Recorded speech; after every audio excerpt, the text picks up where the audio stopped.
Hello friends, in this video we will learn about Blackburn's mate. In this checkmate pattern, we checkmate the enemy king with the help of two bishops and a knight. This pattern is named after Joseph Henry Blackburn, a British chess player who once demonstrated this checkmate in one of his games. Let us look at that game to learn about this pattern. So Blackburn is playing here with the black pieces, and let us look at the game from this position. So black's last move is knight to f6, and you can see that white queen is actually trapped on h8 square, and here he should have played a move like queen d8 to free up his queen attacking the c7 pawn. But instead of this move, white played the move c3, and after this move black launched a very successful attack starting with the move knight g4, which threatens the mate on h2 square, which was defended with the move h3, and black played the move bishop take f2 check here. This bishop cannot be taken because queen take f2 and queen f1 would be checkmate. So in the game after bishop take f2 check, king h1 was played, and black played a fantastic discovered attack here. Bishop to f5, attacking the queen on h8, which does not really have any good squares. So white took this rook on a8, and after this move black managed to finish off white here with a spectacular combination.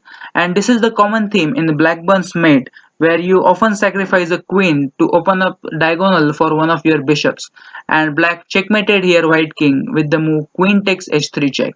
The king has no square, so this queen has to be taken, and after this move bishop takes e4 is a very nice checkmate.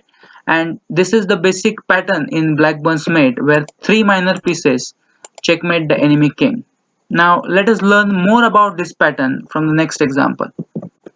It is white's move in this position, and white played a spectacular move here. Bishop takes g6.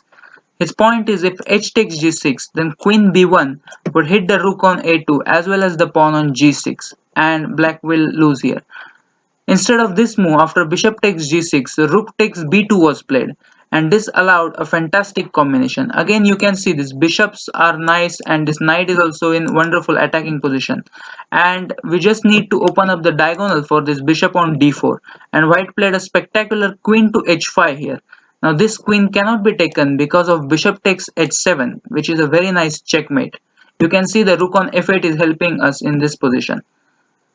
And in the game after queen h5, e5 was tried, trying to block the diagonal of the bishop, but after bishop takes e5, once again knight takes h5 loses to bishop takes h7 checkmate.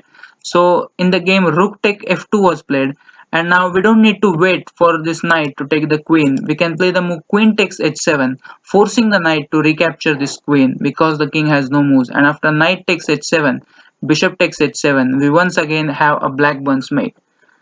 So now I have a test position. It is white to play in this position, and it is checkmate in two moves. You can pause the video and think. So white plays the fantastic move once again here. You can see we have nice bishops and a wonderful knight on g5. So we need to open up the diagonal of this bishop on b1, and we do that by the queen sacrifice. Queen takes h5, which threatens queen h8 checkmate, and if this queen has to be taken, and after g takes h5, bishop h7 is once again a similar pattern of Blackburn's mate, where a king has been checkmated with the help of three minor pieces. So this is all that you need to know about this checkmate pattern. Thank you.